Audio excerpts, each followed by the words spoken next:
Welcome to Gunners Are Us, where we are positively Arsenal. And that we are. We might be a little bit too positively, so hopefully Jamie isn't watching. I know. I'm hoping that no one's listening. But I'm also hoping you're all listening because we don't want to be reported to the celebration police. But we are going to do a little bit of celebrating, but not in the way in which you think. I think we're going to break down a little bit of why we won that game. In a more of a tactical way, more so than because the only analysis you got on Sky Sports, if you watched that, was how to celebrate and don't take pictures of long-term staff members. Stop having fun, or as Ian Wright would say, don't kill the joy. Don't kill the joy. When we lose, make fun of us for sure. When we win, leave us alone. Come on. Hey, I tell you what, if the celebration police is a thing and we're actually involved, I don't mind that criminal record. No, I want a big criminal record. It means I'm happy. I'm already seeing how this trailer is making out today because I've already said some sus stuff. Ooh. That's the problem is once you start editing something like that, you can hear them. Yeah, like I'm zooming in on your face there. And the thing we're talking about there is a trailer drops every week. So make sure you go to Gunners Are Us podcast on YouTube. And you'll find a trailer that drops every week for this podcast. We're going to stop putting them up on TBA Wrestling, which are our usual platforms, just because I think they want wrestling content and we're giving them football content. We've got multiple platforms. Yeah. You are working bloody hard. Yeah. And, the TikTok is Gunners Are Us podcast as well. So go check that out. We're doing 2 videos a day over there every single day. So make sure you check that out. We've done a few good ones, and some of them, the good views have come from essentially us putting up stuff about the Odegaard and Jamie Carragher stuff. Yep. So thank you to Jamie Carragher for the views. But now, hopefully, that will convert into listeners. Yes. Because we have a big day today because we've got 10 games to preview. It's just Joe and I today. Simon is away. He is very far away from Wi-Fi. I've seen the amount of Wi-Fi he has. And he can't make it. He's been so busy lately that he's not even in the WhatsApp conversation this week as much. That's how busy. You can tell he's busy. It's rare. He's very quick on responding and things like that. This week, struggling. But because of that, we have given you a special. We have a special coming this Friday. So make sure you're subscribed to us anywhere you get your platforms. Subscribe to us anywhere you get your podcast on any platform, because this Friday we have an Arsenal versus West Ham preview with Elton Prince from the WWE. And Bruno will like the fact that I said WWE. WWE. And I can say that we've already recorded that. So that is ready, but that'll be up Friday on your feed. But today you get this in your ear rolls. Here we go. So that is the intro. Lovely. I'll take that off my show plan. Every time I do these podcasts, as soon as I get to this part of the show where I think, we set the scene. Yep. If this isn't recording, I'd be devastated. That's how I feel every week. I don't know why. That's why we double record. That is why we double record. So a lot to unpack. I don't want to kind of jump all over the shop. So I think we'll start with the lineup. Yep. The lineup, we saw Jorginho at 6. Yes. Rice at 8 and Havertz up top. That was kind of the main talking points. I'm fine with that. Like when I saw the team news, I like it. So when we play against the big teams, we seem to, like in the Community Shield against City in the league, and this one, we seem to play Havertz up top. Yeah, there's like a false 9. I think false 9 is almost too rudimental. Yep, rudimental. Yeah, rudimentary.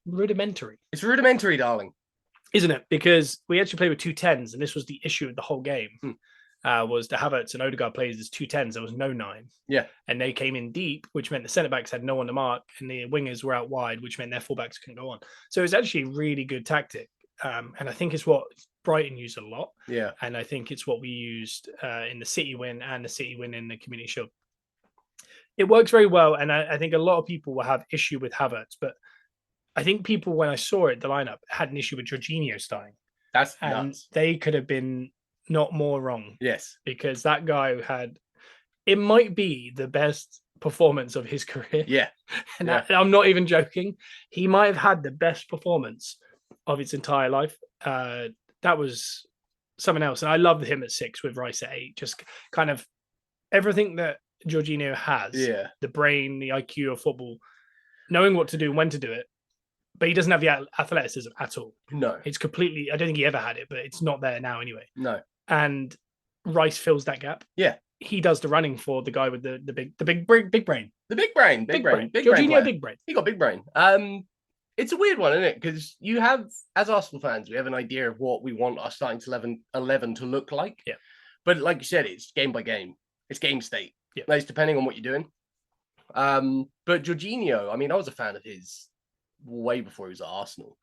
Great player. But I mean, Declan Rice pointed out in the post-match when they did the man of the match thing, he said when he used to play Jorginho, he'd fear that game. Yeah.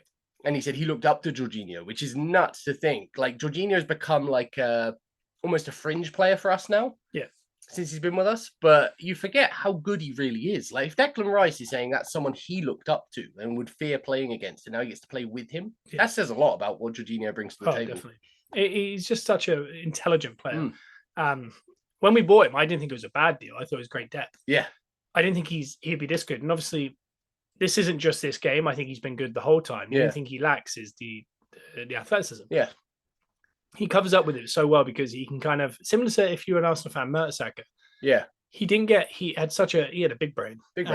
But he had not very good athleticism. Yeah. So he would kind of get ahead of situations and cut them out. And you'd think, that's not luck. That it's more judgment than luck. Yeah. Because he keeps doing it. And it's not like he's just kind of got away with it a couple of times. He would just see the way in which he was going, read the game a little bit. Yeah. And Jorginho did that so well this time because there was a couple of times where he kind of jumped in, kind of got his foot to something, but he would knock it into places that were just not dangerous. So he would kind of knock it out wide to like Zinchenko, or he'd knock it through a little hole into Rice, and then all of a sudden a big gap opened up. Yeah. He wouldn't just get his foot to it and then go backwards. A lot of you think of Jordan Henderson, Calvin Phillips particularly. And you'd expect that from an older player. Like that's something, like you said with Henderson, from an older player that can't take the ball forward as much, you'd expect him just to turn around and go backwards. That's the thing, and he just doesn't. And the thing is, he will if he has to. But it's just those ones where you kind of nick in. He knows he's going to reach it. In all fairness, he should reach it easily before the other team. Yeah. But the other team are just better, athletically. But he'll reach in and he'll wait and he'll just nick it, and he nicks it into good spots as opposed to negative spots. And that just opens up the whole team. And some of his passing range, he's done a couple of assists to Martinelli through the fullback and the centre back. Yeah. And this game was no different because I think he did a couple. Was one really nice one. I think it was through Saka in the first half, but he's just got unreal passing range. I thought he was so good. And that leads us back on to Havertz, because I think we talk about the eye test. When I watched the game, I wasn't frustrated with Havertz. I like Havertz. Yeah. The finish for the first goal. Yeah. Unreal ball from Odegaard. Yeah. And it all leads because Van Dijk jumps up into that gap that the two number 10s have dropped into. Yeah. But what he doesn't realize is one of the number 10s has floated back to a number 9 position, and the other 10, so they've stretched. Ganate's had to go out wide. Yeah. Because their fullbacks have gone up. Yeah. Huge hole. Havertz runs into it. Again, you've got to be an intelligent player to move the two best centre backs in the league around like that. And he did physically a lot in that game. And he did, yeah. And he got them open, and then he ran into the hole.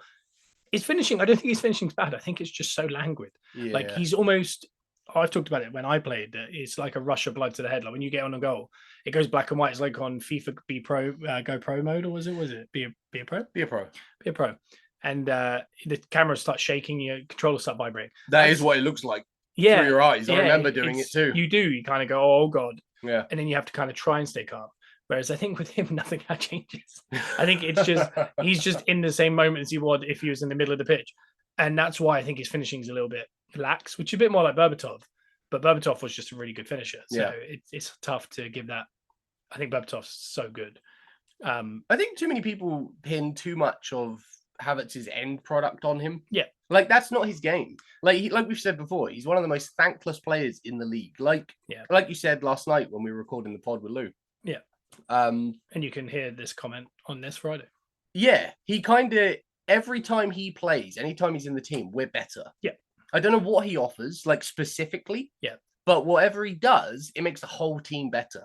Yeah. And it shows in his accomplishments. He's won plenty of stuff. And it's wherever he plays as well. He's playing as number 9. He's playing as number 8.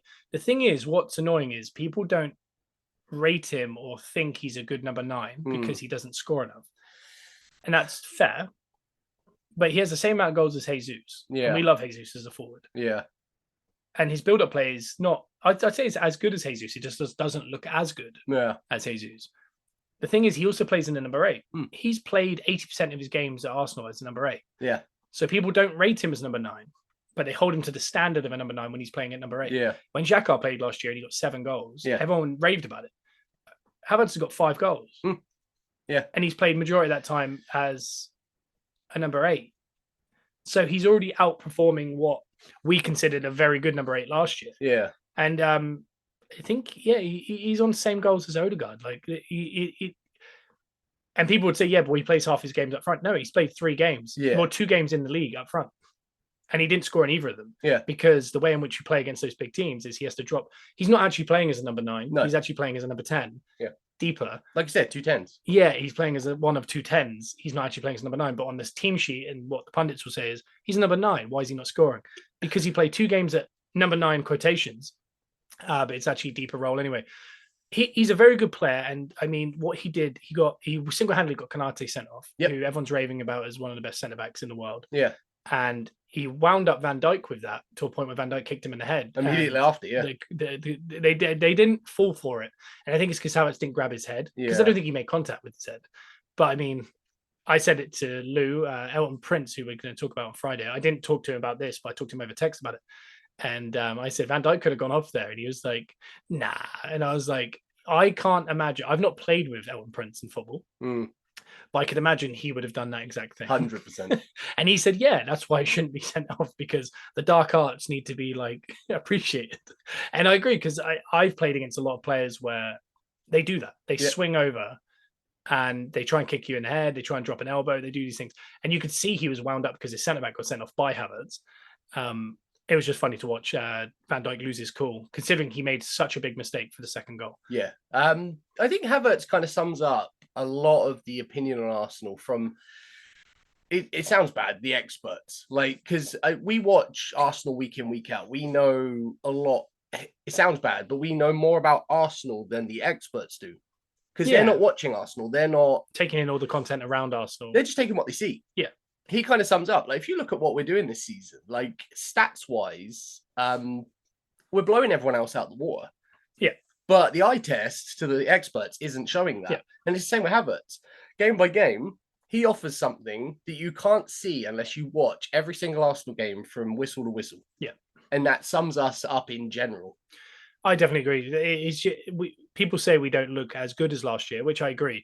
It's because I've said it before. I won't go into it, but I mean, we're against low blocks every week. Yeah, we looked really good in this one because they didn't do a low block. Yeah, they didn't do anything really. That's the other thing. And the other part of this match is, we played really well. They played awfully. They were not up for it. But again, how much of that comes into how we played that made them look poor? Yeah, I don't know, because when City come to the Emirates this year and they get an XG of 0.5 and they have 1 shot on target, and then Liverpool come to ours and they get, I think it was 1 shot on target. Yeah. And it wasn't the goal. And their XG was 0.41. Yeah. And our XG was 3.59, which is the highest XG against Liverpool in the Premier League. Yeah. That will make a team look bad, if that makes sense. Like, they're missing a couple key, like afterwards they said, well, I think they're missing a couple key players and they couldn't really find the steam to kind of go at Arsenal a little bit. And I mean, they were missing, who was it? Szoboszlai, Salah. Yep. That was it. Yeah. Szoboszlai and Salah. We were missing Timber, Partey, Zinchenko from a half. Tomiyasu, Jesus. I think that critique is a little bit, when we were in that run-in last year and we're missing 7 players and people say you can't complain on that, and then they lose a game and they say, oh, it's injuries to 2 of your players. They're very important players. Yeah. I mean, when we got beaten last year in the run-in, we had no Partey, Saliba, or Jesus. Mm-hmm. No one said that was our spine. No one said anything. Everyone was like, well, no, you got to be better than that. It's like, I mean, you can't just lose Szoboszlai, who I think's been pretty average. Yeah. And Salah, who's the best player in the league other than maybe De Bruyne. Yeah. I don't get. You can't pick and choose. And again, talking about picking and choosing, to pick and choose when injuries are a factor in certain teams and injuries aren't a factor in certain teams, and we talk about it with certain teams, celebration. Yeah, because we'll get to this, because we'll revert back a little bit to some of the goals, because we talked a little bit about the tactics there. Yeah. Because the goals, there was mistakes galore. Yeah. But because we're here already, we win the game. Yep.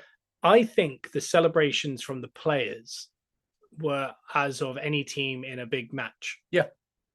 scoring a goal late. We didn't score a late goal, but the 3-1, the nerves I had at 2-1 were I didn't see any outcome other than a draw. So the 3-1 was a relief. I'm like, Joe's a big shouter, smasher play, run around the room.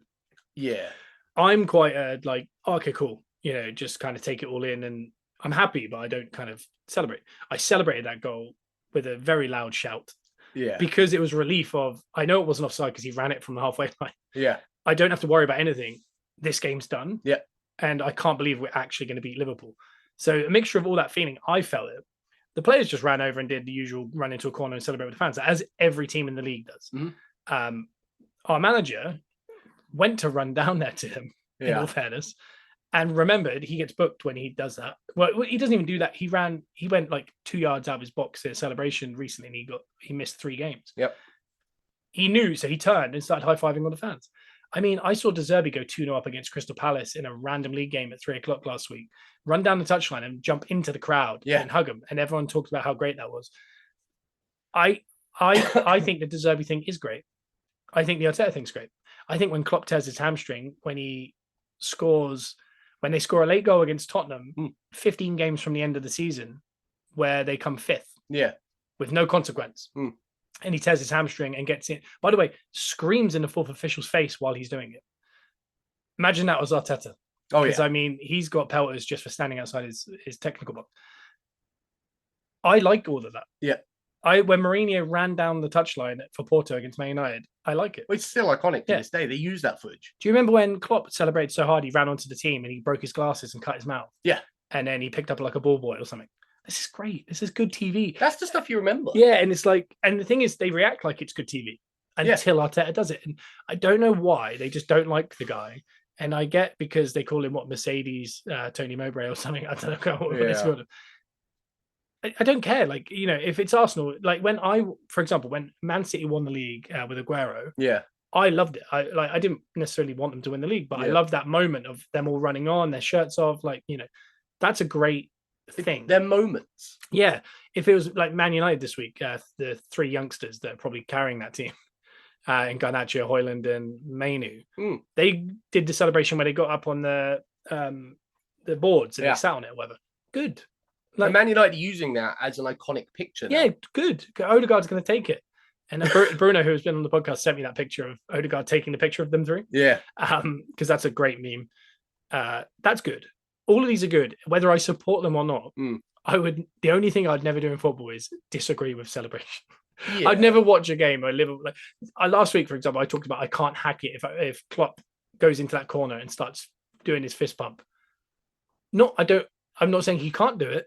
I'm saying I can't hack it. It's because it's against us. And again, that's why Jamie took it the way he did it. And that's why I think it's just salty because, for example, if they did win that and he did that, I'd come on his podcast. I wouldn't say he's not allowed to do that or he shouldn't do that.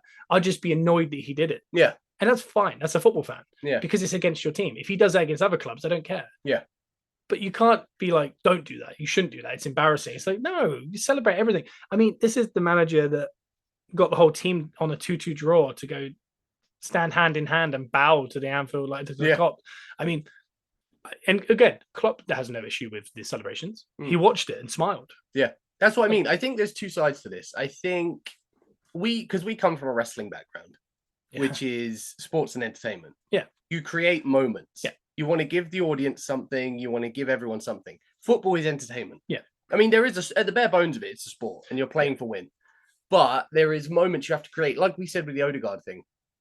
I can see in the 90s, Ian Wright doing the exact same thing. That picture would have been used to this day. Like you said, the Odegaard shot of him with the camera is now on T-shirts. And I definitely need that T-shirt. And that's a great picture. And if we do go on to win the league, it becomes iconic. And not just that, for Stuart as well, that's iconic. As far as that camera part goes, my theory on it was there's been an opinion that we think we've won the league because we took a picture of a long staff member.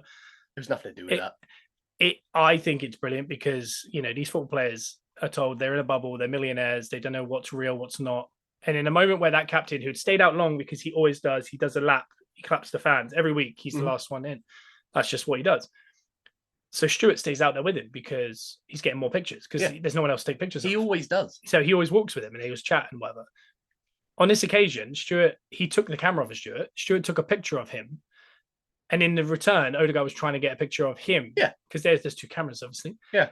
And he didn't want it. He made him do it. What's so nice about this is in a moment where he could have just stood there and got pictures, like allowed Stuart to take pictures of him standing in front of North Bank, all these epic ego shots, essentially. Yeah. He thought, no, let's get a picture of you. You never get a picture. You've been here for 30 years. You're a lifelong Arsenal fan. You probably are as happy as the fans in the crowd right now. Oh, I'm sure he is. If you've seen the Amazon Prime doc, he loves Arsenal. He was used, if you haven't seen it, in a team talk. For a Spurs game. Which is still used on Twitter, X, and all sorts of social media to this day as an iconic, inspirational team talk from a fan. Yeah, exactly. So essentially, the club captain thought in a moment where he didn't have to, thought, let's get a picture of a long-term staff member and Arsenal fan in front of North Bank in a really nice moment. And it was turned into, this is embarrassing, get down the tunnel. They're naive, they're immature. They've won the league. They think they've won the league. I mean, if the cameras had stopped rolling, you didn't see it. No one would have cared. And then when the picture came, everyone said, that's a really nice picture. Yeah. So, and again, going back to what you said, the way to get clicks in this world are to be controversial. If people are just saying nice things or whatever, blah, blah, blah, no one cares. Those people in there know what they're doing and they have to. And they do it particularly with Arsenal because there's a massive online Arsenal fan base. Yes. Arsenal are probably the most vocal fan base online. So therefore, they're the easiest to target because they're going to be reactionary. Yeah. So the reason why Klopp gets, this is really cool for football, and then they go with Arteta, nah, it's rubbish. This is awful. Is because they know they're going to get reaction, and therefore they're going to get 1 million clicks on their short that they put up from Sky. Yeah. And they're going to make a load of money. And that is why Gunners R Us exists, because you should listen to this podcast. Yeah. Because Arsenal drive clicks. So, hey, we're an Arsenal fans. Click it because we might say something controversial. I think that's what it. By the way, the sad part of all of this is that's exactly what it is. People troll Arsenal because it gets most clicks. I will say there is a narrative. Like I was watching that match and I didn't necessarily hear what he said at the time because I was too busy pointing out to my girlfriend what a lovely moment it was on TV. Yeah, I was smiling. Yeah, I was like, that's so nice. So I didn't hear what he said at the time, so I just took it for what it was, as a nice moment. So this is for everything. If you just enjoy things, take them in as they are, don't necessarily listen to the narrative being pushed. Enjoy the moment. That's all you need to do. Football's fun. But I'm going to say when I heard it back, I will say the tone he uses isn't necessarily as bad as is being made out. It's definitely been blown up since. I think what he's saying is get down the tunnel, crack on, basically. Stop mucking about. I think he also doesn't understand who that person is. No. I think he thinks it's like the Sun. Yeah. I've got a cameraman on there and they take a picture and he's going, why are you being all fancy trying to get a picture of that random photographer? He doesn't understand that guy does team talks and is a huge part of it. And I get it, because people put cameras with cup finals, they take pictures of each other and it's all celebration. I mean, it wasn't the whole team taking pictures of each other. It was the captain doing a lap of honor and just spontaneously took a picture. So it's turned into a life of its own. I don't think it's that serious at all. No. But I also don't I want more moments like that. Yeah. I think Ian Wright said it right. Ian Wright said it right. If you haven't heard what Ian Wright said, listen to that because that's kind of spot on. Is when we lose, tear us apart. Yeah. Do that. Get your clicks. When we win, just leave us alone. Let us enjoy the moment.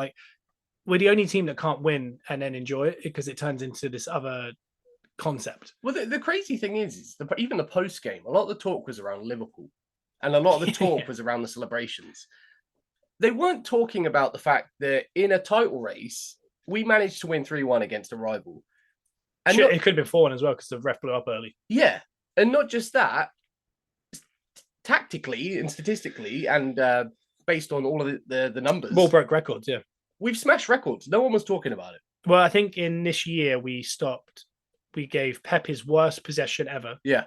We gave Klopp his worst XG against. Yeah. And we kept City to their worst shots on target in a game. So in massive games where they said we got a soft underbelly, we're not very good, a bit immature. By the way, the context to the punditry after that, by the way, don't listen to Sky punditry, was too much celebration. And then before the game, they said Arsenal have to win. Yeah. We won, and they said they came across desperate. That's not good. That was the depth of the punditry. And then, Liverpool will be fine. It's just a blip. Yeah. That was the three things. Not Havertz tore the best centre back pairing apart. The reason he could do it was because of tactical nous. Yeah. Good tactics that basically led to them being torn apart. Havertz bullied them to a point where he got one of them sent off. Yep. There was one play in particular where he had 2 men on him and they bounced off him, and he opened up a massive bit of space on that left-hand side. Exactly. And defensively, we completely culled them to one shot on target. Yeah. The goal they scored was a spinning back fist from Gabriel. Mm-hmm. It was so well played by Arsenal that they could have, I've seen so many City games where they nullify an opponent and they just can't stop talking about how good it is. Yeah. And I mean, we're doing this weekly. Yep. Other than the games we've lost, other than that Fulham game, I think we've done this in every single game. Yeah. Win or lose. For example, we lost to West Ham in the reverse fixture, 2-0. That was the best I've seen us play ever, in the last 5 years. And we lost 2-0 because they counter-attacked really well. Because, the hardest thing to break down in football is low block. The easiest way to score is a counter-attack if a team have come completely up. Yeah. But we were so good in that game. There's only one game where I've genuinely thought, oh, this is not good. And that was the Fulham away. Yeah. Other than that, I think we've been as good as we were against Liverpool every single game. It just depends on the opponent and how far they're willing to push us. Yeah. But all I'm hearing is they're not as good as last year. And it's just, again, don't have to listen to punditry. But the problem is punditry is listened to by a lot of people. So the instant reaction then is people just take whoever they say. If you're going to, after that game, most people probably just went, that's annoying. Because most Liverpool fans I know, all they said to me was, you deserve that. You were better. Yeah. That's it. And didn't have an issue with the celebration. No. And but then an hour later, the same people were going, you acted like you won the league. Yeah. And it's like, oh, okay. Because you've been told the narrative of what you have to kind of complain about. Yeah. Sometimes you don't have to complain. When we played Fulham, I came on here and I said, we were awful. We went and played against West Ham, I said, we were so good, they were better on the counter-attack. Yeah. Sometimes you can just say stuff. Yeah. You don't have to, when we talked about it before the podcast, Spurs 4 games into this league, by the way. Yeah. And when everyone was talking about how Big Ange was the best thing since sliced bread, Yeah. they brought all their kids on. Yeah. And they did a lap of honor after their 4th game because they were top. Yeah. No one spoke about it. No. Newcastle take a picture in the change room anytime they win a game. Jason Tyndall is a nightmare. They don't get talked about. Like I said, Klopp in a run-in to come 5th last year, 15 games out. Yeah. Tore his hamstring. Yeah. It's hilarious. What I will say, just relax. I'm just happy that we're in a position now where we are this good. And people care. And people care enough to say something, good or bad. Yeah. I'm going to be honest there. We've sat through some, you remember the Carabao Cup final where Neville just spent a half saying how bad we are and how we will never come back to where we were. It was the hardest watch of all time. We were bad. It was like watching a boxer not actually throw a punch. It was so frustrating. It was terrible. But the soundtrack to it was Neville going, this is rough. This is not good. They're not good. They're probably never going to get back to where they are. I think this is a dead job. I think it's done. And you're just sitting there going, oh no. But in a matter of years, it's turned around. The work Arteta has done, I hope one day he does get his flowers. And I think with the celebration thing as well is one team's going to win the league this year. Yeah. I don't think one team should celebrate. No. Enjoy each part because otherwise it's really depressing. And if you come from an NFL, teams will be 50 points down and the whole defense will get an interception and then do a whole dance routine. Yeah. Sport's good. Enjoy yourself. Enjoy sport. Have fun. But as for the goals, the last thing was Trossard's goal. I thought was really good. That goal, I will say quickly because you mentioned it earlier about the relief felt on that goal. Yeah. So all transparency, I was having dinner during the game. I saw us go 1-0 up. I was driving home, didn't realize it was 1-0. Turned on the TV at the exact moment Martinelli scored. So as I'm coming through the door, I'm now celebrating very quickly. Yeah. Then I'm watching very nervously for a little bit. Yeah. Then Trossard scores. I ran around the room, dropped to my knees, and I'm going to be honest, had a very small tear come out my eye. That's over celebrating. But again, that's how important the goal is. Yeah. There's no such thing as over celebrating. It's what you feel in the moment. And if you feel that in that moment, there's a reason because it's made you feel that way. Don't overthink it. Yeah, exactly. It's. But like I said to you before, that goal had a weird. Those goals don't come along often. It's a moment in game where you can celebrate a goal and a win at the same time. Yeah, in game. It reminded me of the Man United game at the start of the season. Yeah. Where we went from the Garnacho goal, which was the marginal one, and you were just like, oh, we've lost and we've played so well, to then 2-1. but then you thought they're going to still nick it. Yeah. And they had a corner, and then we counterattacked and we scored. The feeling was getting to do, it was the duo of it's a goal, but it's also the win for sure. It's a rare culmination. Yeah, and you have to score very late to kind of Yeah. have that nice feeling of both. Because normally, let's say it's 2-1, Martinelli scores, we celebrate the goal, we're then sitting nervously, final whistle goes, you celebrate, but it's more of a like, relief. we made it. Breathe again. Whereas that is a moment where you could celebrate a goal and a win all at once. And it had the double edge was the VAR thing where you always think everything's offside, so you don't want to over celebrate. He picked up in his own half, pretty much. So I was like, there was no part of my head where I was like, oh, I could be offside. I was just, hell yeah. And I didn't expect him to actually pop it in from there either. Something else I didn't expect was Van Dijk and Alisson to make a mistake. People, there's a couple of decisions in the game. People thought the ref had a weird game. I think Konate's is a sending off. Yeah. I know people have an issue with the first one, thinking Havertz starts to foul him. But I mean, don't tell Arsenal to get a really physical forward that gets in the face of the centre-back and then tell us he got two into his face. Like, he backed into him. He does everything there. Like, I watch Van Persie. If you're a United fan or an Arsenal fan, Van Persie would throw his body into a centre-back, feel the contact, and then he would go down. Yeah. Essentially, he'd throw himself into a wall and then fall down and get a free kick. Yeah. This is what centre forwards have done. It was good centre forward play. He drew a foul. In a very scary position as well. Like, he was ready to lay that off to Martinelli. Yeah, it's nearly last man. It's a booking. The second one's a booking, hands to the face. You know, I think Gabriel should have gone. I think Gabriel was on a booking. And then I think it was at 2-1, just after the Konate red card. Yeah. I think he's tussling in the middle with Nunes. Yeah. And he's all over him, and he does kind of grip onto him as he's turning. Yeah. I think the reason the ref doesn't give it is because the ball's getting plastered so far away, he's never making to it. Yeah. But I thought, oh, lucky boy. Yeah. It was orange. Yeah. I think it is a red, but we've had so many bad decisions. I'll take it. Yeah. And again, that's what everyone told me. Swings and roundabouts. I said it on the podcast. Swings and roundabouts. I just hope eventually we'll get some of these good ones back. Yeah. And maybe that was the first of many. Yeah. Well, not many, but a couple that we've had. Yeah.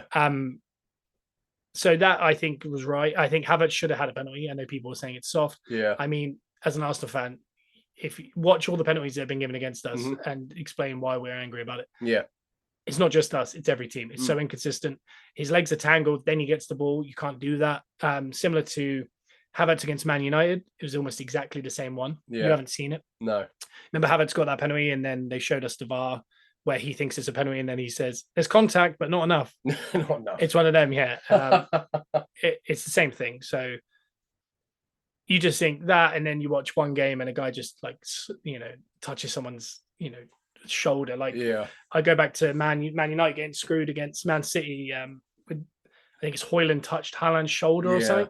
And it's like, how's that a penalty? Yeah. And then you tangle someone's legs, like jump in on someone and get your legs tangled. Inconsistent. He falls over and you can pass it back to your keeper. I don't know. But again, swings and roundabouts. When it happened, I was like, I don't know. The more I see it, I think it is. It doesn't matter now, obviously. But yeah, I think in the overall, I think you got the Konate one right. You got Gabriel wrong. The penalty, I think, whatever. Other than that, I don't think there was anything. Some people were saying Martinelli fouled Van Dijk to cause that goal.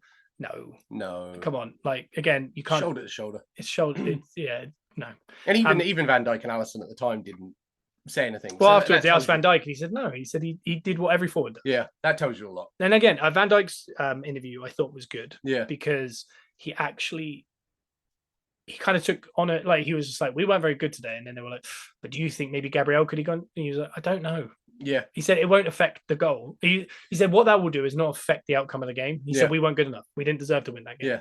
And sometimes that's the point. And that's why I want to say on this podcast was, like I said, when we lost to Fulham, I came on here and I said, not good. Don't deserve it. Against West Ham, really deserved a win. Didn't get it. Nothing wrong with it. Yeah. Just didn't. It was on us. Yeah. We couldn't figure it out.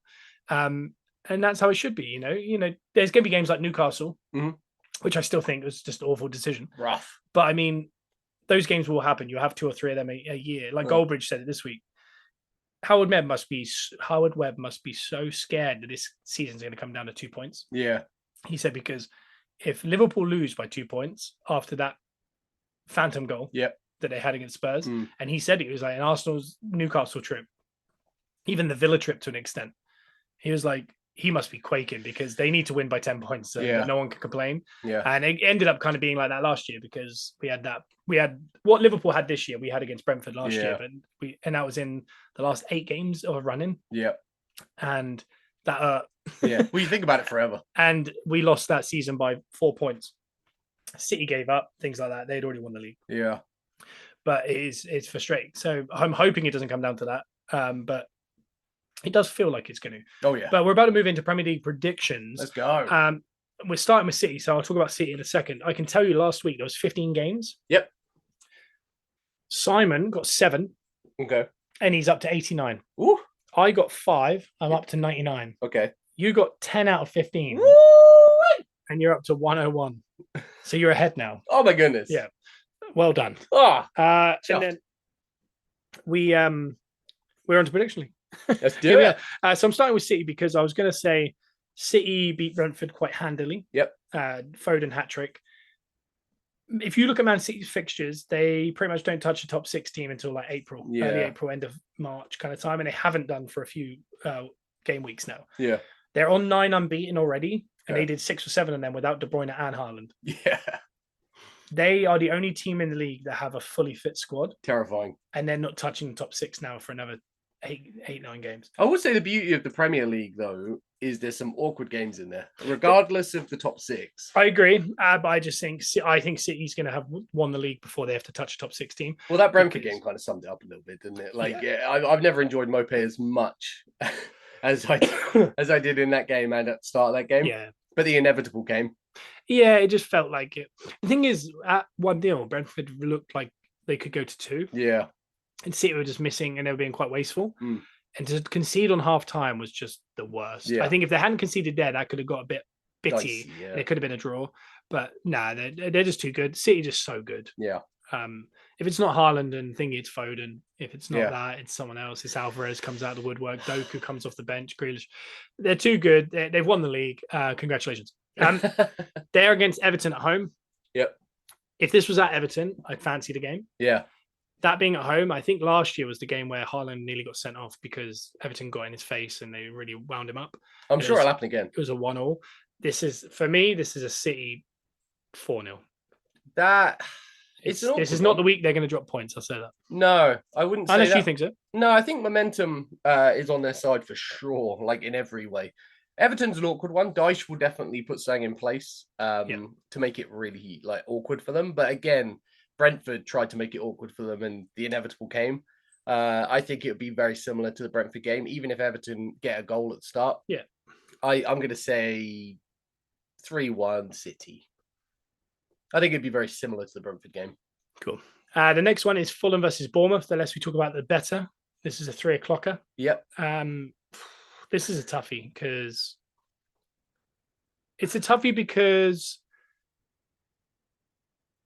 Fulham, it's a draw. Yeah. So I don't know what else to say. It's so tough because I think it's 1-1. I think. Yeah. With draw. Bournemouth, we're naturally going to.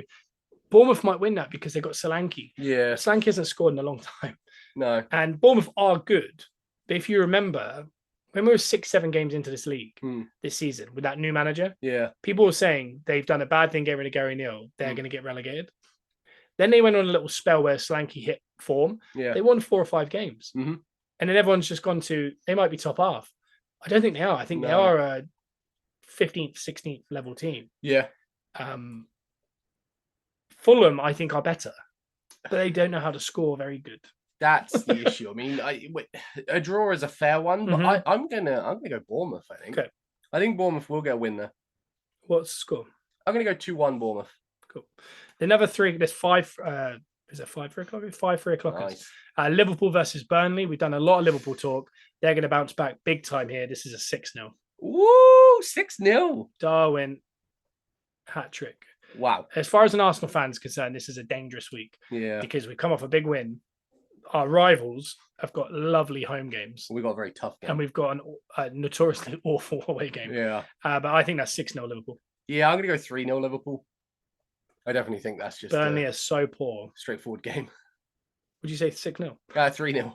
Another 3:00, Luton versus Sheffield United. Strong. This is a good game. I Yeah. think this is a 6-pointer. This is Luton are so good at home. I can't go Yeah. against that. I'm going to go Luton. I'm going to go Luton 1-0. Yeah, I'm impressed with both teams. They've shown a lot of fight from the start of the season. We were worried about both of them, more so Sheffield United. I mean, they just lost 5-0 to Villa. Yeah, I think the sheen has rubbed off of Sheffield United a little bit. I think Luton. I think I'm going to go Luton 2-0. Luton are strong. A little bit on Chris Wilder. Yep. Last week, he made a comment in a post-match where he said that before a game or at halftime of a game, I think it was before a game, he said he spoke to a Premier League official and they said, "You're not going to get any decisions today." And he said this. Wow. Which no one's really talked about. And he's not been charged for, by the way. That's wild. He never specified if it was a current official or an ex-official or whatever. He just said, Premier League official told me, "You're not going to get any of the 50-50s today. You're not going to get any decisions." And then they didn't. I don't know why someone would have it out for Sheffield United. What would that be based on? I don't know. But the fun part about it, obviously, like when you're talking about, an awful decision and someone says it's a disgrace. Yeah. And they get in trouble, and then someone's saying, "Oh no, they actively said they're not going to give us any decisions today." Yeah. Like De Zerbi did the exact same, and they got nothing. Yeah. Come on. I don't think you can say that because that's just alluding to cheating. That's the one thing you're not allowed to say is you're a cheat. Yeah. The follow-up though was that he spoke to an official at half-time, and he didn't like the fact they carried on eating their sandwich while they were speaking to him. I don't know if you've heard this. I have not. This is a weird situation. He said, I wish I had the clip. He said, "I was talking to this official about a decision I was not happy with, and they never stopped eating their sandwich, which I found super disrespectful." And I think, honestly, I think that's the funniest thing in the world. Talk about deluded football. Someone was eating their lunch, and he found that disrespectful when you've gone to them. Anyway, the next game, another horrible game for us, is Spurs at home to Brighton. The way Brighton are, they either can't score or they can score 10. Yeah. Spurs Ange Ball allows every team into a game. Yeah. This has got 3-2 Spurs written all over it. But because I don't want to do that, I'm going to go 3-2 Brighton. That's funny because that's exactly where my head was at. Oh, really? You said that, yeah. 3-2 Brighton. Okay. Just because I can't back Spurs in that one, but I think I can't, but it does. It feels that way, doesn't it? Like, it feels like I wish that was the 12:30. Yeah, that'd be a good game. That's fun. Wolves at home to Brentford. Good game. Battle of the people that we all like. Yeah, It feels like everyone just agrees. I really like Wolves. Neto, Cunha, soon to be back Hwang. Brentford, I think at the minute they're missing so many players. Yeah, as you could see the other night. The only saving grace is they have Tony. Yep. And he seemed to find some kind of relationship with Mope. Yeah. I don't think that's enough to beat Wolves. No. I think this is 2-1 Wolves. That's a fun game. What time did you say that's on? 3 o'clock. Okay. Yeah, I think Wolves are going to get stronger and stronger now. I think Wolves are going to win that one. I'm going to go 2-1. Okay. The Forest versus Newcastle is the 5:30 on TV game. Why is it Newcastle always on at 5:30? I honestly don't know. The reverse fixture, Forest smashed them. Yeah. At St James's Park, where Chris Wood scored. I think he scored a hat. Yeah. I think this is the same. I think it's going to be Forest. They're going to win. Yeah. I think that counter-attack we talk about. Yeah, Newcastle fans have form lately, though. Newcastle have found form. That's what's kind of throwing me. Like a draw would be a very good result, but I think I'm just going to go Forest. Okay. I'm going to go 2-1. I'm going to play devil's advocate here. And I'm going to say Newcastle are going to win that 2-1. Okay. I think Newcastle found some form. I think they'll be okay. The Forest have been really good. I think with Nuno in charge now, they're showing something different. But I think the new manager bounce is going to die down a little bit now, and Newcastle will just be too strong. I agree. The next game is the 2 o'clock on Sunday, which is on TV. This is West Ham versus Arsenal. Yes. I'm not going to give our predictions here because we've done a full prediction. Yeah. On the Friday show. Mm-hmm. And I think we gave our predictions on there. Yep. Because I've written them down. So wait for them. And listen to Lewis's insight on this game as well, because it made me a little bit nervous about this makes game. it. He's a very confident West Ham fan. I'll say that. Yeah. But no, check that out on Friday. Make sure you download that up, get it ready. The next game is the 4:30 Sunday game. This is Villa versus Man United. Banging. This is a tough game for Man United. I'll say that. A Sunday at 4:30 against Villa at home. I don't like the sound of that for anyone. No. I think Man United are good. I think they found something similar to Arteta when he found Smith Rowe and Saka together. Yeah. I think he's found with Mainu, Hoyland, Garnacho, with Martinez, which obviously is a shame because he's now injured. Yeah. I think they found a bit of a spine there. Yeah.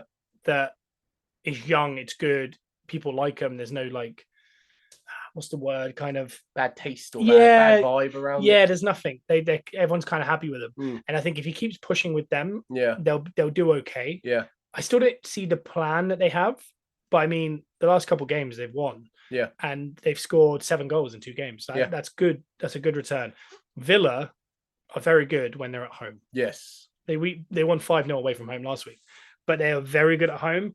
And I think Villa might be a little bit of a bogey team for Man United. Yeah. So they seem to be a bogey team for everyone this season. I'm going to go 3-1 Villa. That's a good shout. I don't bet against Villa at home just because they're just very good at home. Yeah, I'm going to have to go Villa as well, I think. I think it'd be 1-0. I think it'd be a tight game, but I think Villa will get the goal. Bailey had a blinder in that game. He did, yeah. As well.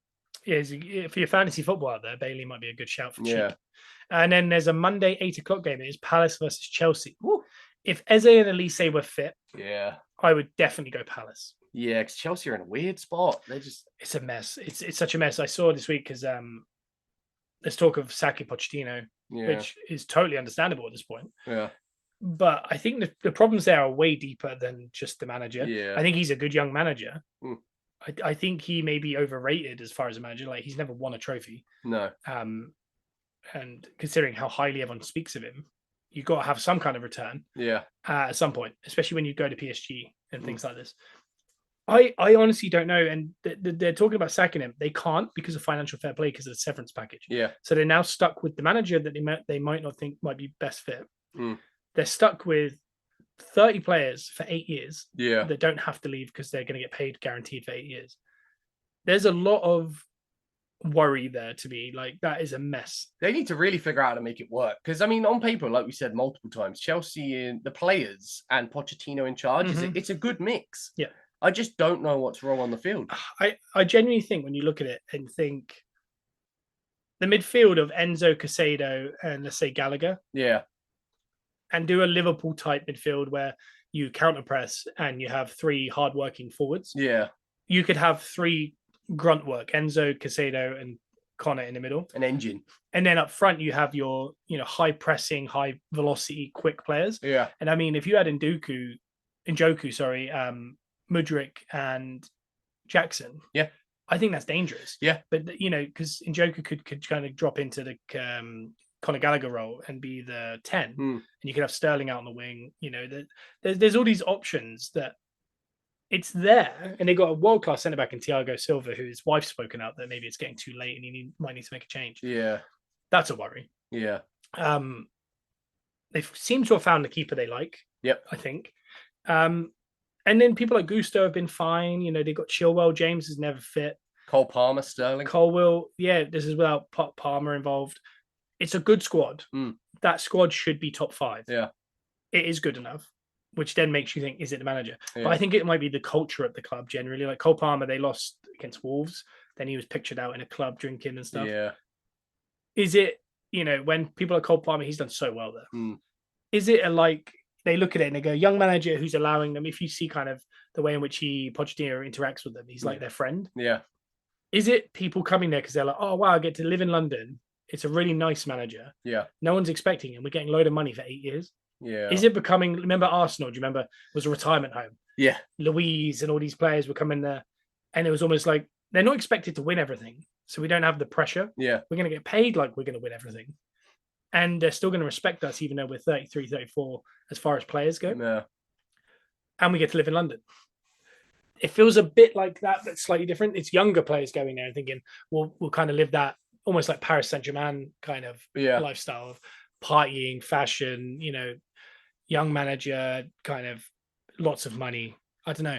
Almost like a basketball feel. Like that's what it feels like to me. Like the way in which basketball players get pictured out after games and stuff like that. It really should be the opposite. Like because we can see the potential that team can offer. As a young player going there, you should also be seeing the potential that you can offer. Having Pochettino in charge, you should be playing for him. I think that's the problem, though. Is I think if you had like an Allegri in there, Yeah. I don't think it works because they're all getting paid for 8 years. Yeah. When a manager goes, you need to do this or you're out, Yeah. they'll go, no, we're not. They won't respond well. Yeah, well, you can't because they literally will be like, well, we're not going anywhere. We can't. Like, legally, we're here. And they can't buy any more players because of financial fair play. So that kind of management now, they are stuck. They need someone to they need the right exact fit to kind of get them playing, basically. And I don't know how you do that, honestly. I really don't know how you do that. It's a real mess. I don't know, this will be for another time, but it's interesting what they do. They've got another cup final coming in amongst all this. Yeah. That could potentially save them. I don't know. But as far as this game goes, it's tough. Palace are really poor at the minute. Yeah. I'm going to go draw. Okay, that's fair. I'm going to go 1-1. I'm going to say Chelsea are going to win this. Okay. I feel like I say Chelsea are going to win this most weeks because I like the potential that they have. And I think this is a game that they should be getting some points in. Yeah. Especially with Lisi and Eze missing. I'm going to say, I think Chelsea might go on a bit of a spree. 3-0. 3-0 Chelsea. I think they do enough some weeks that kind of makes you go, okay, yeah, they are good. They're another one. They won 3 in a row. Yeah. And got to a cup final. And it looked like, they turned a corner. And then that Wolves game was the most Chelsea of this year result that you'll kind of see. So I don't know, it's tough. But that's your prediction, Lee. I'll have Simons in for next week so we can kind of see who did well. I can't remember what's next week. I think we've got Burnley away. And then I think we're going into Champions League. So that'll be good because I might do a little bonus Champions League type show because to kind of talk about, I remember in the group stages, even it was hard when you're talking about Champions League that happened the day before, plus the upcoming fixtures, but you're previewing it. It just seemed like a lot. So I might break it down into 2. I don't know. But I'm excited to get Champions League back underway. Yeah. Midweek football will be very nice. And I just want to see that Champions League theme at the Emirates, knockout. I've been waiting, and we're going to get it. It's going to be Porto. I'm excited for it. Did you see there was an Arsenal fan that was interviewed on Sky Sports before the Liverpool game? Yeah. Who predicted 3-1 Arsenal. And he also predicted Champions League semi-final, Premier League winners. So I'm going to hold him to that because he got the score right. Let's see how it plays out. I appreciate it. Yeah, you can follow us. We're on TikTok. I've written it down because I want to make sure I get it right. On the podcast, you just search Gunners or Us on anywhere you get your podcasts. And if you want to watch us on YouTube for the trailers and TikTok, you'll get the trailer. You'll get other content. There's a lot of content coming. It's 2 to 3 videos per day. If you want to keep up with us, please go over there and give us a follow. Like our videos, save our videos, share our videos, comment on our videos, interact with us. But as for that is us done. Give us a 5-star review on iTunes and Spotify. Do you have an outro? I do. Okay. I'm going to prepare to turn this off if my mouse is working. It is working. Cool. Go ahead. So at 1,538 degrees Celsius, iron melts. Oh. So bring the heat, bring the electricity, and don't let the hammers nail you. Come on, Arsenal!